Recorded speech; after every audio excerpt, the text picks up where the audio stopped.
糯米粉最馋人的做法，让人无法抗拒，百吃不厌。关键做法还特简单，千万别错过。300克糯米粉，50克大米粉，30克白糖，400克牛奶。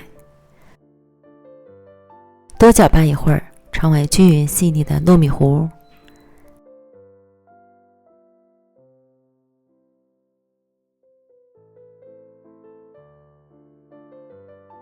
加入50克葡萄干，混合均匀。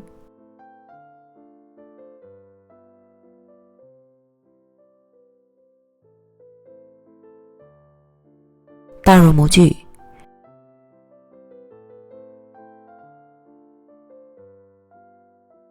表面撒满芝麻，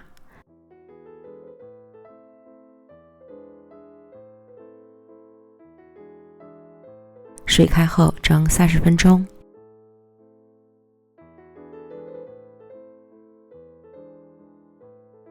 蒸熟后取出来，放着温热，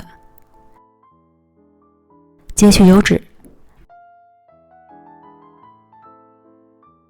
电饼铛预热刷油，将蒸熟的糯米糕煎至两面金黄。